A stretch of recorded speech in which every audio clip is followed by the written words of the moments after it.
13-year-old Gina DeJesus never made it home. It's a family's worst nightmare. A son, a daughter, a loved one. We're doing everything we possibly can to help you. Gone without a trace. America's Most Wanted has brought justice and hope to families across America, helping to bring more than 65 missing children home. Thanks to some tipsters, Elizabeth Smart was recovered alive. Now we carry that legacy forward with a single mission: to bring the missing home. This hole in my heart where Chelsea's supposed to be. We've assembled a team to lead the search, boots on the ground. From America's Most Wanted, Callahan Walsh. She doesn't even know that she's a missing child. Gabby Petito's father, Joe Petito. Car was parked literally right here. True crime podcaster Payne Lindsay. Somebody needs to be asked some hard questions. Former undercover detective Derek Levasseur. Maybe someone out there can do something. And survivor and advocate Elizabeth Smart. I'm here because you deserve your brother back home. Working with investigators and listening to families. Why would he take the van? Why would he take my phone? There's no more waiting. Tonight, we're going to find them. Someone knows something. This little girl is still out there. We need your eyes. We need your voice. We're one tip away from changing the course of this case. We need your help. It's a missing piece to the family. I miss my son. Because one sighting, one tip, one moment We're this close. can bring someone home. We never stop searching, because we know the families won't stop either. The search begins now. Good evening. I'm Harris Faulkner, and this is America's Most Wanted Missing Persons, a new show following the lead of the iconic true crime series. We have one mission: to bring missing loved ones home. Every person you'll see on the screen tonight has someone waiting for them: a parent, a child, a friend, a community that refuses to give up, and neither will we. We've assembled a team of experts who dedicated their lives to solving cases and helping others. Derek Levasseur. You may know him from Big Brother, but he also has worked undercover with the FBI, DEA, and Secret Service. Elizabeth Smart, a survivor and advocate whose abduction recovery was made possible through America's Most Wanted. Payne Lindsay, whose investigative true crime podcast, Up and Vanished, has brought cold cases back into the national spotlight.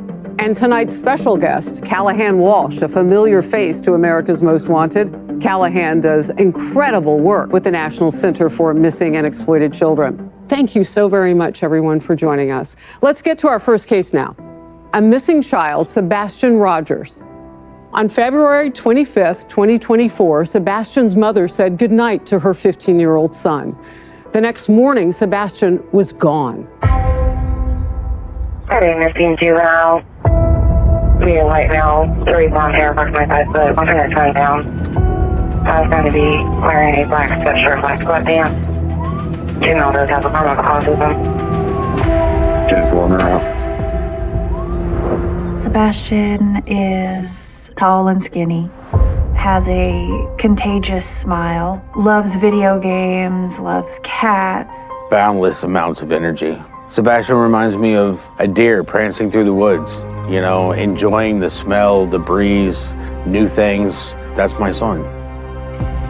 February 25th, the day before Sebastian went missing, Chris was in Memphis at work.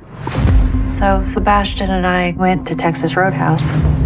After dinner, right around 9 o'clock, he laid down. I heard a noise in his room. I said, I don't care what you're doing, but you gotta knock it off and you gotta go to bed. And he answered, yes, ma'am. And I said, okay. And that was the last time that I spoke with Sebastian. The next morning, when I went in his room, he wasn't in his bed.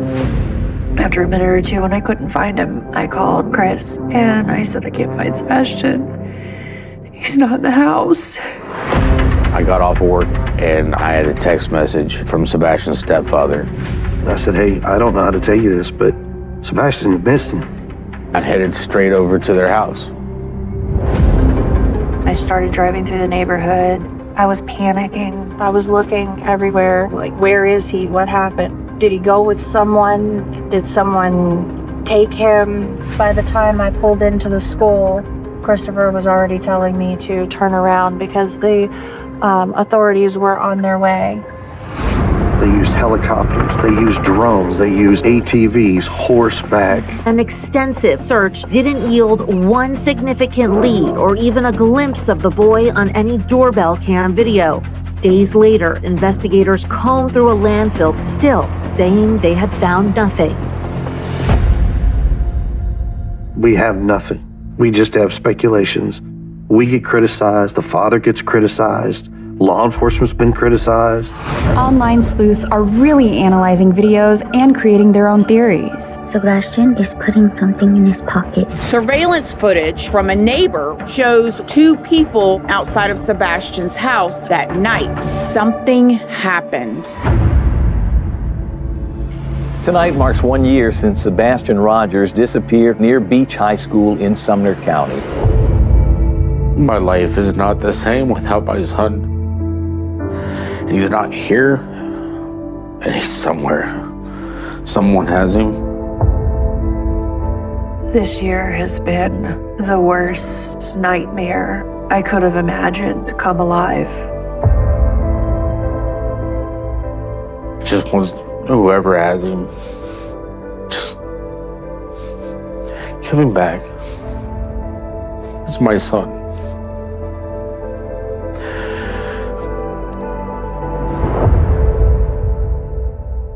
Wow, that dad. You can feel it. So we want to talk about theories now, Payne, and what might have happened with Sebastian. What are your thoughts? I mean, here's his house. They searched miles outside of that neighborhood for days. Helicopters on the ground. They even drained a lake. He's nowhere. I don't think Sebastian would have gone outside on his own. There's someone else involved here. Somebody who was familiar to him, but a stranger to everyone else. We also have to consider he could have left on his own volition. We know children on the autism spectrum tend to wander. According to the American Academy of Pediatrics, nearly half of all children on the autism spectrum will go missing at some point from their environment. Wow. But I think something caused him to flee his home. Was that into the open arms of a predator? Or was there a roaming predator that just happened to see Sebastian walking down through the neighborhood? And to me, one thing that stands out is his shoes. He always wore his shoes according to his mom. Yeah. She shared a story that as a younger boy, he walked through a pile of dirt, turned out to be a bed of fire ants, and he had a thing about always wearing his socks and shoes. I can't think that a 15-year-old child would get up in the middle of the night and leave without his shoes. In February, it's cold. So for me, that says that someone has come and taken him, or someone else is involved. Someone knows something. And as easy as it is to be like, oh, that could never happen, like your bedroom is the safest place in the world. Well, no, bedrooms are not the safest place in the world. I was taken from my bedroom. It can happen to anyone. Yeah. So when you consider what you just said, Elizabeth, and according to Katie, that night, she goes to bed, he goes to bed, then around 10 p.m., there's a bump or a thud. She calls out to him. He says, I'm fine. Yes, ma'am. I'll start moving. And then that's the end of it. And according to her, when she went to bed, the doors were locked. And when she woke up, the doors were locked. Were the windows locked? That's a big question. Were they secure? Because if they weren't, it could mean one of two things. That thud, him responding, was someone else in there with him? Or someone was with him and going. Exactly. So I do want to bring up this home security camera footage. This looks like foot traffic right in here. Yeah, if you look at the footage here, you can see subject number 1, allegedly, right? It looks like something that's illuminated, which, by the way, we haven't mentioned it yet. According to Katie, there was a flashlight that Sebastian liked using that was missing. So you consider that, it does look like two people holding flashlights. Yes, that paints a picture that is foul play. Yes. So I want to help the public now. We want to find Sebastian. What do you say to people, Elizabeth? First of all, to the 16-year-olds of the country, the high school age, really, if you know someone who looks like Sebastian, if you know something about Sebastian, tell your parents, call into the show, call the police, report it. This might be the break that we need. To the parents, if you have seen a 16-year-old boy that looks like Sebastian, do not be afraid to pick up the phone and call. There is a $50,000 reward to help find him. Sebastian Rogers was about 5'5" when he was last seen, and he wears glasses. Sebastian is not comfortable with strangers. If you're someone from this small town and you're in this neighborhood, check your cameras. There might be someone sitting on some doorbell cameras footage. I bet you he's in this small town in Tennessee. Wow, that's an interesting theory. But this isn't the most rural area in the world. We're not talking about out in the Rocky Mountains. This is a neighborhood There's where a highway going to this. There's high foot traffic everywhere, and still no sign of him. Wow. Thank you to our team of experts. And you all know our purpose is to examine these cases and give people watching information so they can bring the missing home. And I want to thank Callahan. I'm so glad that you're with us right now. We'll see you next week. And that is fantastic. Good luck with the rest of the show. Thank you. All right, let's move. We have more very important cases coming up. Stay close. The last known sighting of Daniel was right here. Yes. No blood in the vehicle? No blood in the vehicle. The Jeep wasn't here when the helicopter was out here searching for it. That this vehicle was planted here, the entire thing is a different story. This is an internet cult. 6 people in this house, and they're all missing. Is she being held against her will? These people simply vanished.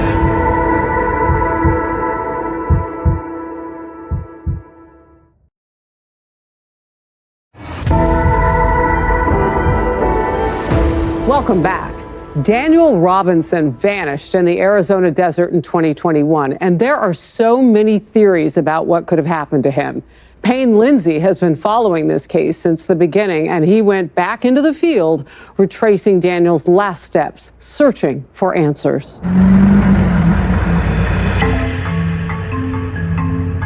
It's emotional for me seeing Daniel's dad, David, again, because the last time I talked to him was a couple of years ago. What's your mission here? My mission is to get my son's story out. I just could only imagine that there's a lot propelling that. My love for my son is propelling. Of course, yeah. All these years later, we still don't have any answers. I can only imagine what that feels like for him.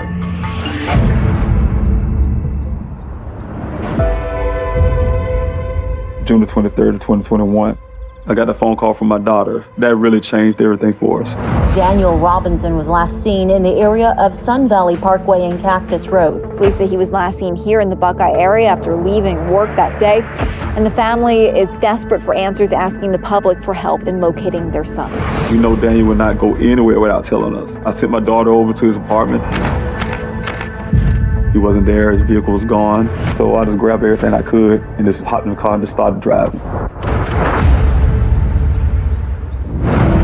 Daniel is my youngest son. He's a very ambitious person. The first indication of that, he's born without a right hand. So for us as parents, we'll think it would be a hindrance for Daniel, but for Daniel, no. He just told us that, hey, I'm gonna be okay.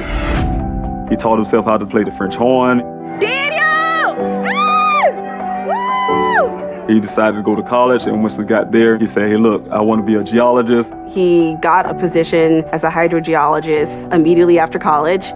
He thought it was really cool to be out there in the desert, to do work out there, so he was pretty happy with that. In June of 2021, Daniel was conducting a survey at this site in Buckeye, Arizona, to determine if there was enough water to support a new housing development. The last known sighting of Daniel was right here.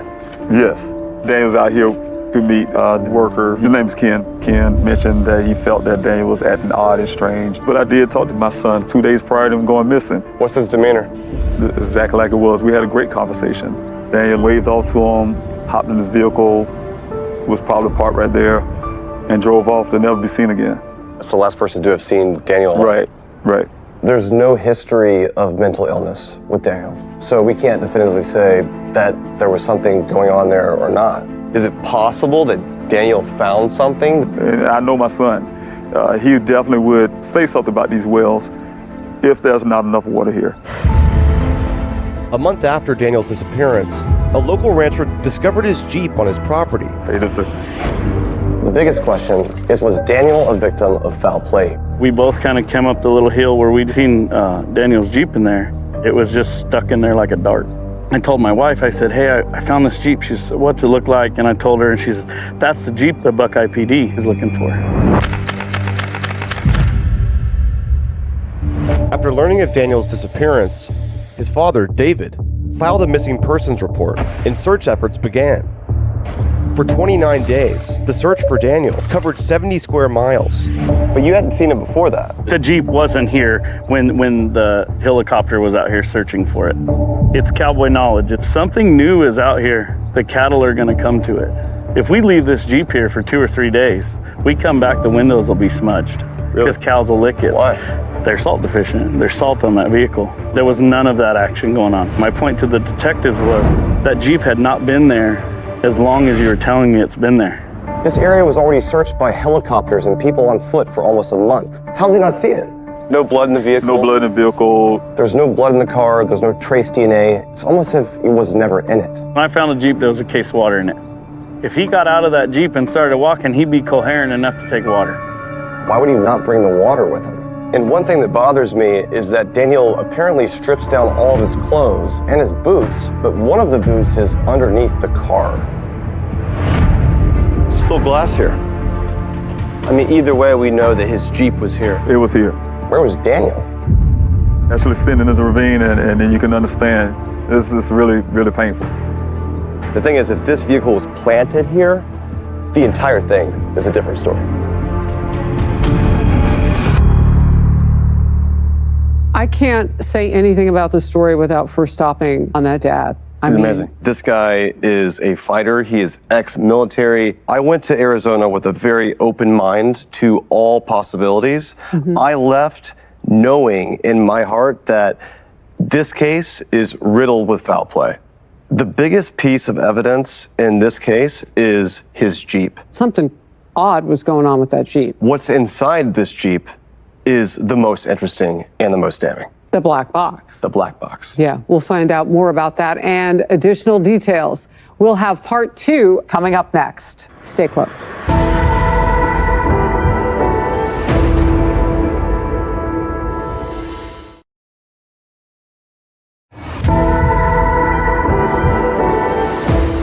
Three years, 10 months, and 5 days. That's how long Daniel Robinson has been missing. Payne was our boots on the ground, and he discovered shocking information from the black box of Daniel's Jeep. Here is part 2 of the story. The idea that you have to go into a desert to look for your child, that alone is hard. The terrain, it goes on and on and on. It's very intimidating. There's no doubt Daniel's vehicle was badly damaged. The question is, was Daniel driving it when it got in a wreck? I'm not convinced he was. The latest information released about the case has to do with the crash data from the Jeep Daniel Robinson was driving. How you doing, Jeff? Hey, now I'm going to see the Jeep with my own eyes and meet the private investigator, Jeff McGrath, to talk about this black box information.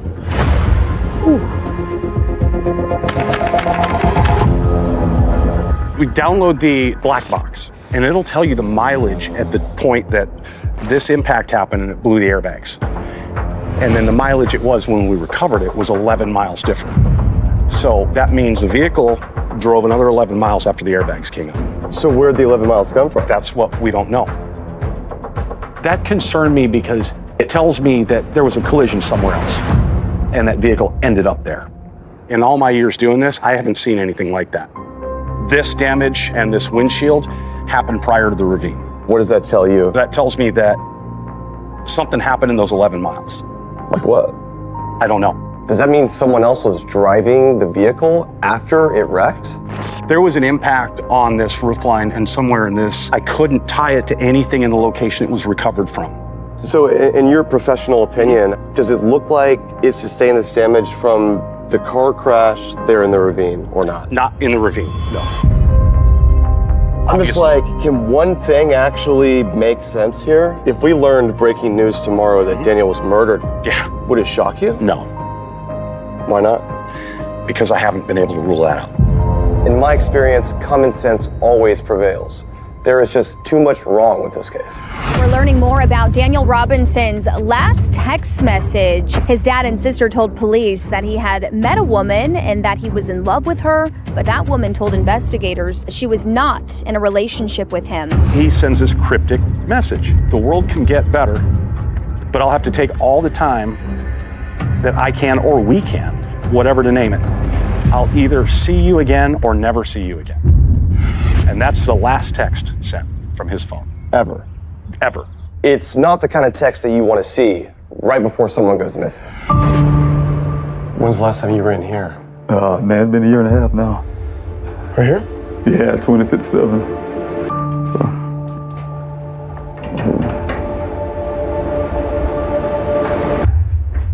There we go. In May of 2023, Buckeye police concluded that Daniel's disappearance was no longer a criminal investigation. All personal property was returned to Daniel's father, David. These all police bags here? Yeah, this right here would be Daniel's boots. Oh, wow. One was tucked under the front end of the vehicle. I mean, these are all sealed, right? Yes. The evidence sticker, that's what was placed on here by the Tempe Police Department. Okay. This is definitely saying someone was there in his apartment because the utilization of this computer happened after June 23rd, 2021. It's impossible. Right. A digital forensics team examined Daniel's computer and found that it had been accessed after the date he disappeared. The key point here is that his computer was accessed after he went missing. The storage locker also contains pieces of Daniel's life. Would you be willing to show me a couple of his personal items? I really don't think I'm in mental space to do that today. I won't have a hard time doing this. And when I go through these things, I need to do this by myself. I haven't seen Daniel things in over a year, almost 2 years, and it just put me back in that space. You hold on to things and say, it's a piece of that person. Eventually, when it's all gone, then is that person like gone forever too? Daniel's family needs your help. If you know anything, you should come forward. It's hard just to leave it behind again. Daniel, I know you're out there. I have my faith. I love you. I want to bring you back home. I want you to come home. There you go. In the military, we were taught to never leave an American behind. I never thought I would have to do the same for my family. If you know something, please, it's time to say something. We're going to find him. It's been too long and we're this close. Very close. There are so many theories, and Payne, the black box seems to really bring the strongest evidence for potential foul play. The computer inside his Jeep stated that after the airbag went off, which is presumably when he got in some sort of crash, the vehicle was driven 11 additional miles after that. Just for a loose reference, this is about 11 miles here. And if the crash happened there, how is it possible that 11 miles were added to the odometer? That's a lot of unexplained miles. Not only that, with one of the most compelling pieces of information with the black box is the fact that the driver, whoever was driving the car, had their seatbelt on. To me, if we're going with foul play and somebody else was driving and they're trying to get out of there quick, I don't know if they're putting their seatbelt on. I haven't seen that in my experience. It may have just been a tragic accident, but there are definitely things that leave a lot of open-ended questions that I'm concerned about. And also, after the airbag went off, the ignition was attempted 46 times. That's crazy. In what world does that make any sense? Look, Elizabeth, this makes me think again of that father. As a parent, you'd never leave your child behind. You'll never give up on your child. And at this point, it really is kind of like grasping at straws. So here's the Jeep, but here are his clothes on the ground. Why anyone would go into the desert, take their clothes off? You can see this is really rough terrain. I mean, I do not understand taking them off. And we can see the car on its side. Why is someone trying to start the car if it's on its side? Why would you do that? In areas like this in Arizona, a border state, we have seen cartel activity. Yep, 100%. Maybe he drives into something that he wasn't supposed to be part of. Do I necessarily think that's what happened? There's nothing to support it, but there's also nothing exculpatory to say 100% it didn't happen. David, Daniel's father, found 5 sets of human remains, not Daniel, other people. And so shady stuff has clearly happened here. Did something shady happen that day that involved Daniel? We also have the text message too. I'll either see you again or I'll never see you again. What do you guys think of that? He was in a vulnerable state of mind. I just really struggle to think that he was in such a terrible place that he would do something really drastic to himself. Elizabeth, you went missing as a child. You're now a parent. When you look at this case, as a mom, what do you say? The truth about Daniel is that he never stopped being someone's child. He never stopped being a brother to his sister. This case should never have been closed. He deserves to be found. Amen. Payne, you spent time with Daniel's dad. What is the plea from you to all the people who could possibly make a difference? The audience can help by keeping his story alive. In my opinion, until Daniel is found, this case should be open. Yeah. I mean, at the end of the day, we haven't found him, which is obviously demoralizing, but at the same time, I have hope. Because until we know definitively that he's been found and he's no longer with us, I'm going to continue to believe, like David, that he's still out there somewhere. Police have determined that there is no criminal wrongdoing. We need your help to find the answers and to bring Daniel home. Please call 1-866-AMW-TIPS or go to our website, amwtips.com.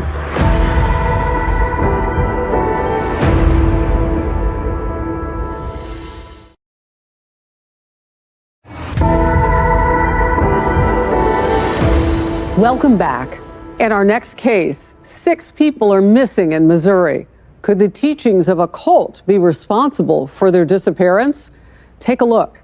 6 people missing for months after following this alleged cult leader. August 13th, 2023 was the last time anyone saw 25-year-old Michaela Thompson, 27-year-old Jarrell German, and 36-year-old Michaela Wickerson. My daughter and my grandbaby have been missing about 1.5 years.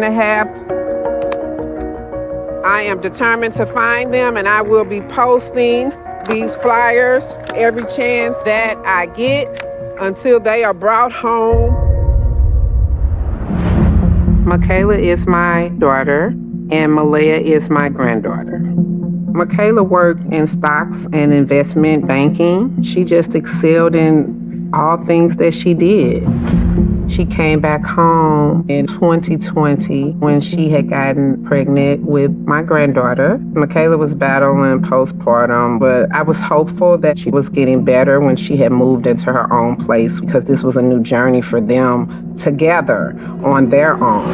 Cartisha Morgan says her daughter began a spiritual journey, then suddenly quit her job and invited 4 strangers she met on the internet to move in. We went over to the house one time and a young gentleman had a gun. I'm asking Michaela what is going on. She said that is her new family and that I was no longer her family. I did not understand the change, and the change happened so swiftly. Weapons were being displayed. Is she being held against her will? That's when I called the police. The mother of Michaela Wickerson wanted the Berkeley police to check on her daughter. So on August 13th, 2023, we did a wellness check. There's 6 people in this house: Michaela Thompson, Michaela Wickerson, Naaman Williams, Jarrell German, Ashton Mitchell, and Malaya Wickerson. And they're all missing. It appeared as if whoever was there simply left to go to the store. There was a glass of water next to the couch. There was food in the microwave, clothes in the washing machine. And so we took a very aggressive approach to whether or not we had a homicide because these people simply vanished. We sprayed the rooms with luminol, looking for any sign of a murder. We found no evidence of any blood splatter, but in one of the rooms on a mirror in lipstick was written, "I am that I am." It was very odd. I've never seen a case anything like this. In order to find the missing 6, I have to understand what were they doing. And taking a look at their social media, I found the common denominator was Rashad Jamal. You will awaken whether you want to or not. You will shift. He has 900,000 followers across multiple social media platforms. He scares people into the rapture is coming. I have unplugged so many of you from this matrix. He sells fear and he sells salvation. This is an internet cult. In the summer of 2023, Rashad Jamal was convicted of a child sex offense. Based on what we know in this investigation, these kids could be in danger. With Rashad Jamal behind bars and cut off from his online followers, police worry a new leader may be stepping up. My biggest concern is Naaman Williams. He followed Rashad Jamal. So once again, peace to the gods and goddesses. Peace to the gods and goddesses, man. And you look at the teachings of Rashad, well, you know, at the end of the day, he's a convicted child molester. We asked the FBI for their help. We know at the beginning of August, Michaela Wickerson and the other missing people checked into a hotel in Florissant, Missouri. Then we know on August 6th, they ordered a Lyft at that hotel to bring them to a gas station. And then they just completely stopped using their cell phones. If Naaman Williams and the three women left and simply don't want to be found, they have every right to do that. But the state of Missouri has a law against parental kidnapping, and Michaela Wickerson may face charges. Police say concern is growing over the disappearance of 4 adults and 2 small children, Malaya Wickerson and Ashton Mitchell. Anytime a child goes missing, there's concern that they could be in danger, being held against their will, in a position where they could be easily exploited or abused. In any missing persons case, we're very concerned about human trafficking, sex trafficking, prostitution. How are these women getting by? They're not built to live off the grid, and 2 children are along for the ride. So it's very concerning for the family members because they're wondering if their loved ones are even alive. I haven't seen my grandbaby since she was 2.5. She'll be 5 in October. My heart is hurting right now. I don't know. I just want to make sure that they're okay. I'm never giving up on you, Michaela and Malaya. I will keep searching for you guys until I find you.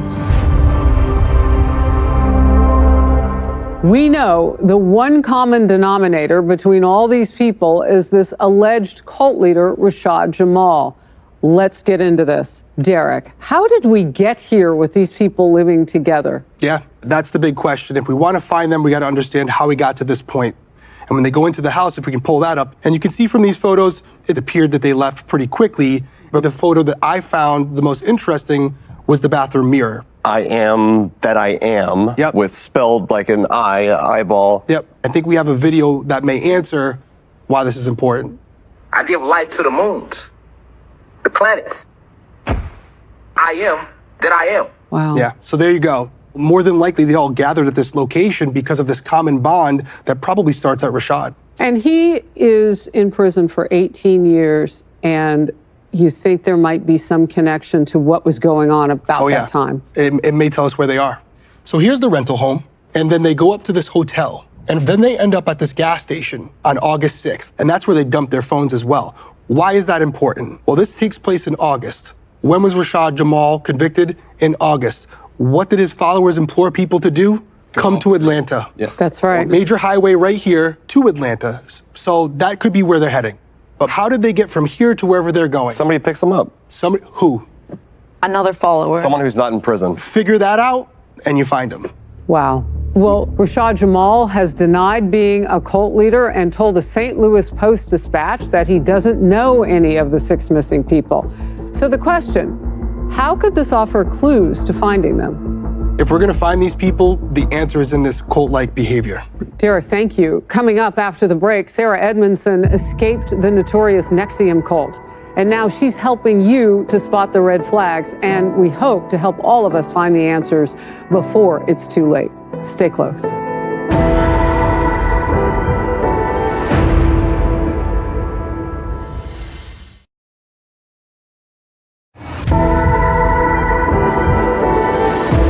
Welcome back. The possible cult connection in the Missouri case is something we want you to look out for.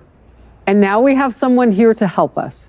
Sarah Edmondson helped bring down one of the most infamous cults in recent history, NXIVM, and its leader, Keith Raniere. Take a look.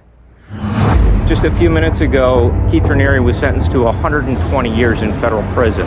What do you think of this? Any comments? In October of 2020, founder of the NXIVM organization, Keith Raniere, was sentenced to prison for charges that included racketeering and sex trafficking. Raniere pitched himself as a messiah-like figure and used his power to manipulate and sleep with women in his cult. But many of the women were groomed into becoming sex slaves. Others were even branded with his initial.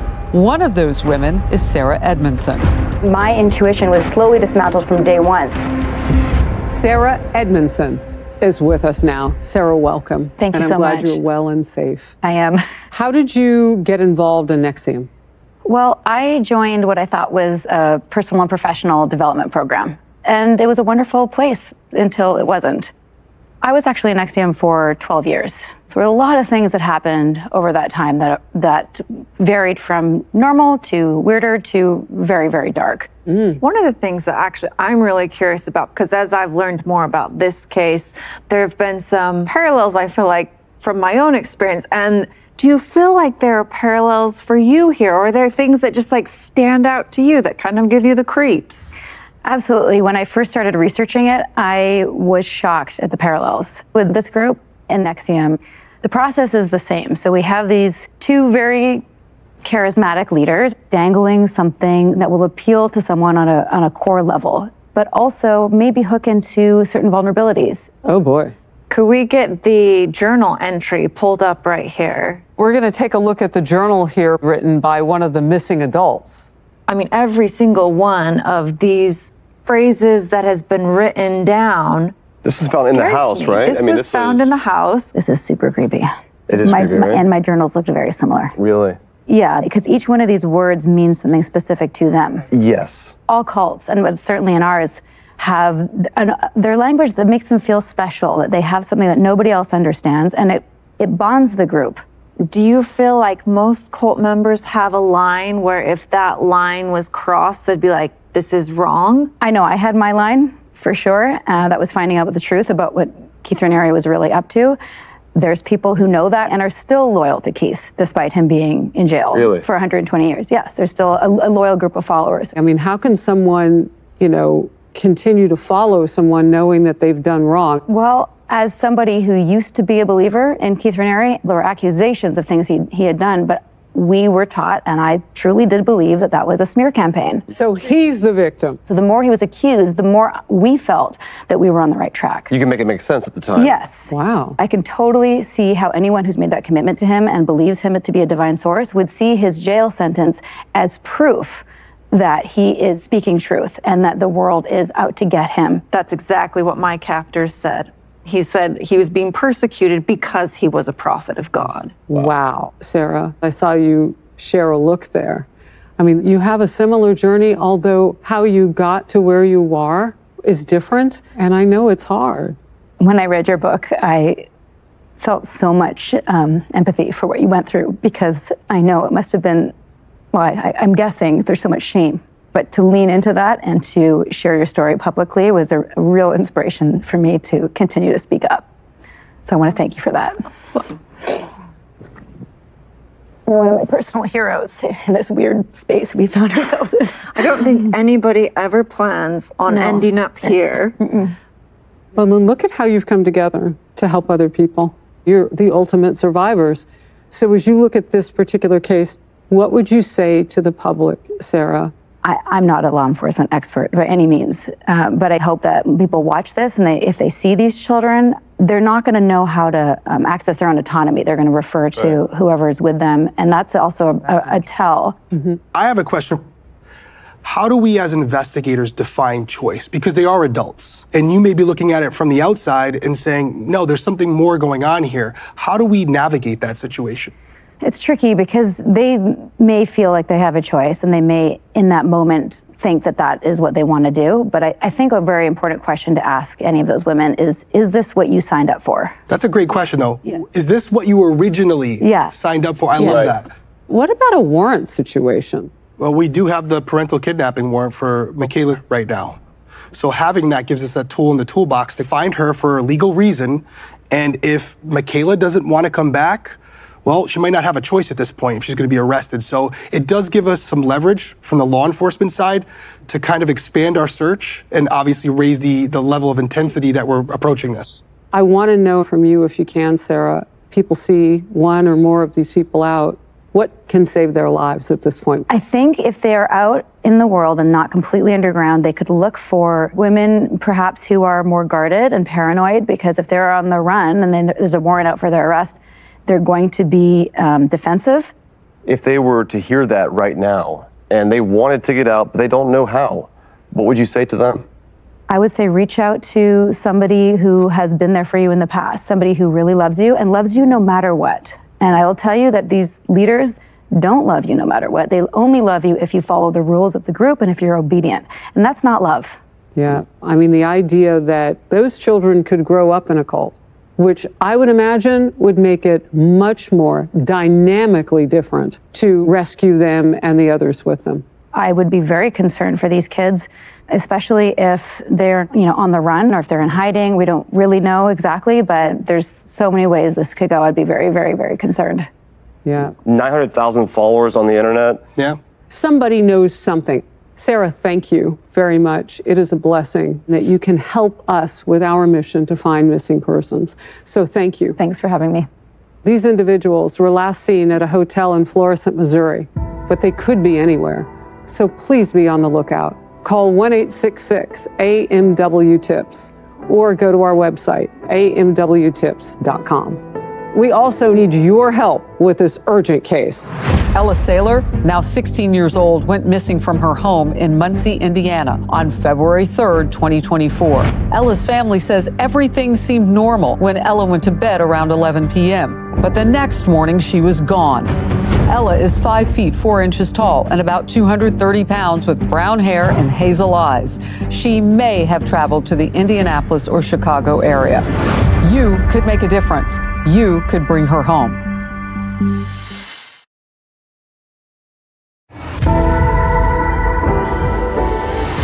We all think it can't happen to our friends, our children, our neighbors.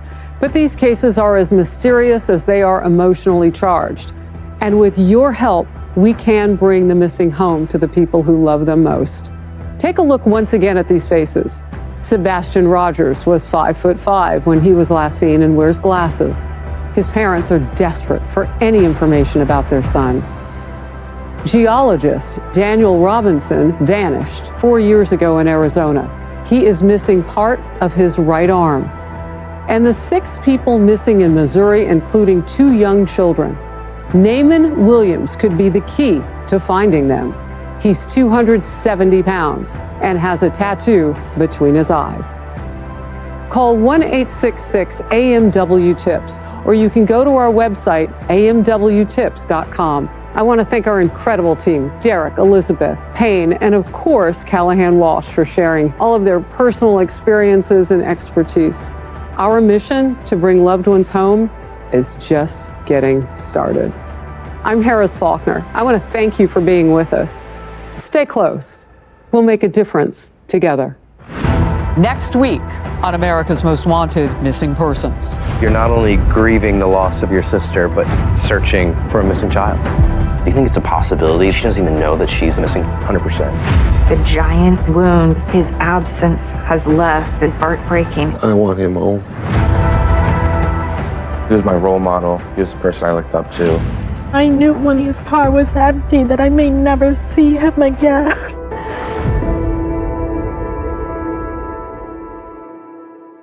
Ooh, ooh, ooh.